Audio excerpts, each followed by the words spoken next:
Baik, Assalamualaikum warahmatullahi wabarakatuh. Tabik pun, salam rimbawan.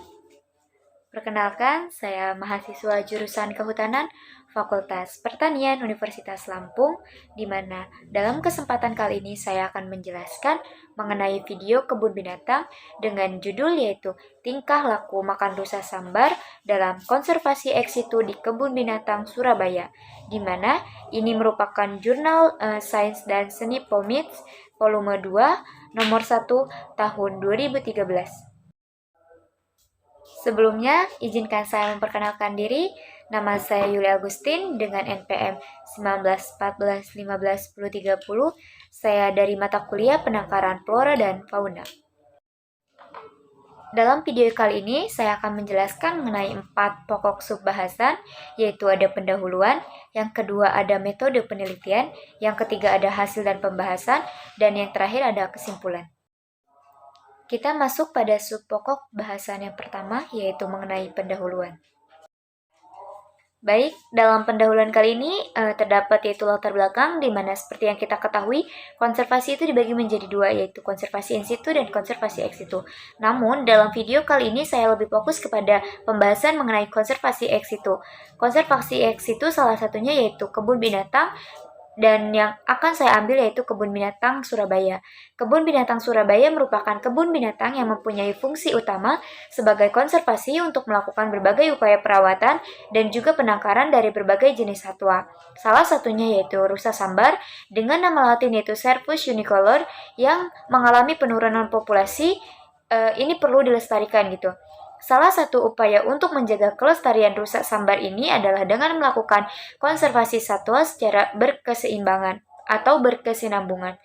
Penyebaran rusa sambar di Indonesia hanya berbatas di daerah Sumatera dan Kalimantan. Rusa sambar merupakan salah satu rusa yang paling banyak dipilih pemburu sebagai satwa target buruannya. Sehingga dengan latar belakang tersebutlah muncul penelitian ini dengan tujuan yaitu pada pembangunan konservasi ex situ ada beberapa hal yang perlu diperhatikan, yaitu komponen habitat yang terdiri dari air, pakan, naungan, dan juga ruang. Kemudian perlu juga dilakukan yaitu penelitian untuk mengetahui pola tingkah laku makan rusa sambar serta pelatabilitas pakannya. Selanjutnya kita masuk pada subpokok bahasan yang kedua, yaitu mengenai metode penelitian. Selanjutnya yaitu mengenai waktu, tempat, dan bahan yang digunakan.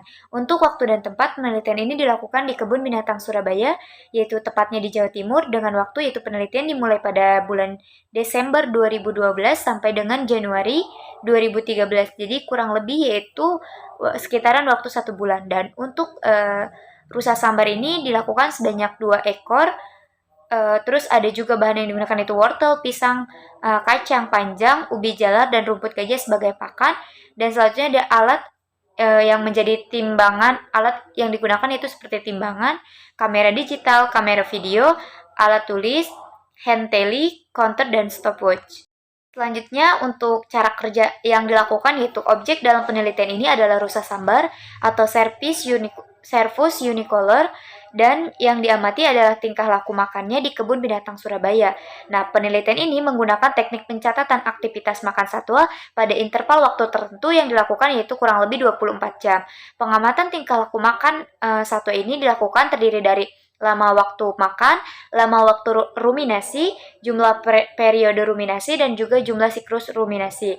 Nah, penelitian uji palatabilitas dilakukan dengan cara menghitung berat tiap pakan yang dimakan rusa sambar untuk mengetahui tingkah kesukaan makan rusa sambar. Selanjutnya yaitu pokok bahasan yang ketiga, hasil dan pembahasan.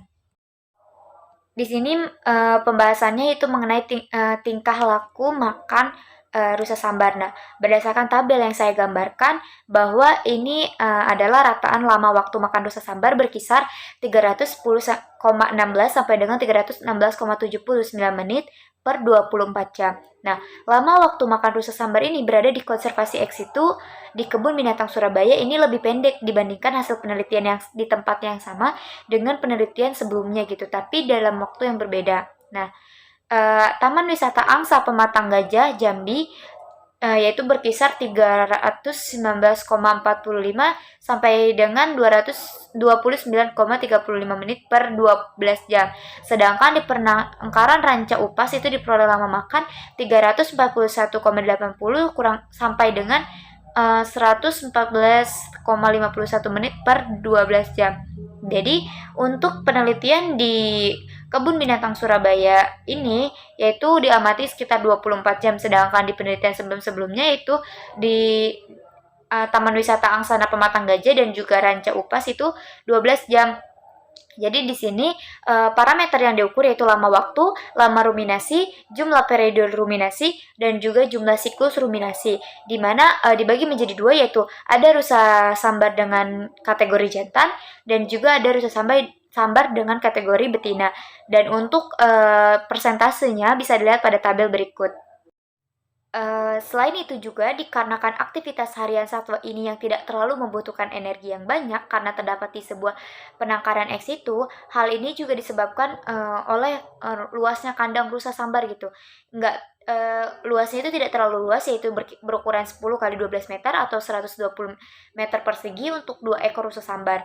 Nah, hasil pengukuran rataan lama ruminasi rusa sambar yaitu disajikan pada tabel sebelumnya berkisar 286,50 sampai dengan 296,36 menit per 24 jam, di mana hasil penelitiannya yaitu menunjukkan 254,92 sampai dengan 281,28 menit per 12 jam atau 509,84 sampai dengan 562,56 menit per 24 jam. Selanjutnya masih dalam bahasan tingkah laku makan satwa, yaitu berdasarkan hasil pengamatan yang dilakukan selama 14 hari, dapat diketahui bahwa aktivitas makan rusa di Kebun Binatang Surabaya tidak terbatas oleh waktu, karena aktivitas makan dilakukan secara acak tanpa ada waktu-waktu tertentu gitu. Sedangkan ada juga yang mengatakan bahwa aktivitas makan terpusatkan di pagi hari dan terulang kembali di malam hari.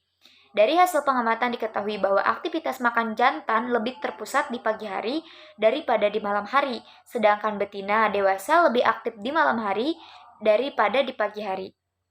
Aktivitas makan di habitat ex situ Kebun Binatang Surabaya yang tidak beraturan ini diduga karena kedua rusa sambar tidak memiliki kompetitor, karena hanya terdapat 2 ekor gitu. Nah, selain itu, makanan juga sudah disediakan pada waktu yang tepat, serta tidak adanya kekhawatiran akan adanya predator. Sedangkan di habitat alamnya, bila hendak makan atau merumput, rusa sambar muncul dari dalam hutan untuk mencari hijauan yang disukai. Jika jenis hijauan yang disukai telah berhasil ditemukan, maka hijauan tersebut itu direngut dengan mulutnya yang dikunyah gitu. Daun berdasarkan ketinggian dan juga cara yang digunakannya untuk menjangkau daun tersebut gitu. Dengan menggunakan kakinya, kemudian batang dari tumbuhan tersebut itu ditindih dengan tubuhnya sehingga tubuhnya tersebut menjadi lebih rendah. Tumbuhan tersebut menjadi rendah. Nah, setelah makan, rusa sambar itu seringkali berbaring dan segera mengunyah, menelan, dan juga memuntahkan kembali gitu, atau disebut dengan regurgitasi. Nah, makanan itu berulang-ulang masuk ke dalam rongga mulut, kemudian dikunyah kembali. Waktu ruminasi rusa sambar pada penelitian ini juga tidak tertentu gitu. Ada acak hampir tiap hari dan selalu melakukan ruminasi meskipun kisaran waktu dalam 15 menit. Untuk pengamatan uji palatabilitas, yaitu palatabilitas dapat digambarkan dengan tingkat konsumsi pakan. Tingkat konsumsi adalah jumlah pakan yang dikonsumsi oleh satwa dengan preferensi pakan pada rusa sambar sebagai hewan langka perlu ditemukan guna mengetahui jenis bahan pakan yang paling disenangi gitu. Nah, yang telah dilakukan itu pengujiannya menggunakan jenis pakan wortel, kacang panjang, rumput gajah, ubi jalar, pisang dan pisang gitu. Nah, rata uji palatabilitasnya pakan dalam 14 hari ini bisa dilihat pada tabel yang saya sajikan, yaitu sekitar untuk wortel 1,34 kg per 2 ekor per hari, kacang panjang itu 4,979, untuk rumput gajah itu 1,98, ubi jalar itu 3,47, pisang itu 4,93, dan total keseluruhan itu sekitar 16,53 kg per 2 ekor untuk per hari. Ini sih faktor-faktor yang mempengaruhi gitu terkait tingkah laku makan satwa ini. Yang pertama itu faktor yang mempengaruhi konsumsi pakan adalah dari pakan dan lingkungannya gitu. Aktivitas juga mempengaruhi tingkah konsumsi. Jadi kalau misalkan semakin banyak aktivitas maka konsumsinya akan semakin banyak. Terus juga pada saat satwa yang sedang tumbuh, kemudian zat-zat makannya itu sangat penting, jadi itu juga akan mempengaruhi gitu. Kesukaan dari 5 macam makanan yang disediakan yaitu tadi yang seperti sudah dijelaskan, pisang dan kacang panjang itu merupakan dua jenis makanan yang paling disukai oleh rusa sambar.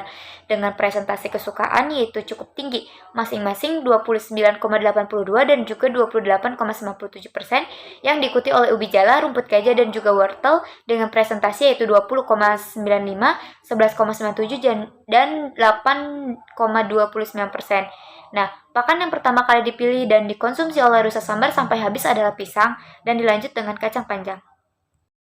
Kita masuk pada subpokok bahasan yang terakhir yaitu tentang kesimpulan.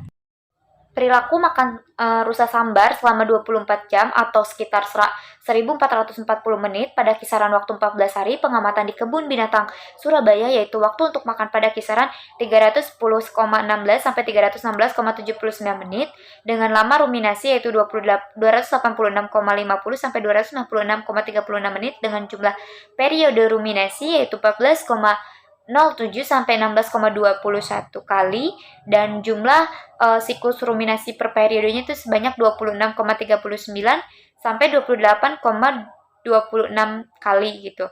Nah, hasil uji palatabilitas pakan yang paling disukai berturut-turut adalah pisang, kacang panjang, ubi jalar, rumput gajah, dan juga wortel. Dengan konsumsi rata-rata tiap harinya itu berturut-turut 4,93, 4,79, 3,46, 1,98, dan juga 1,37.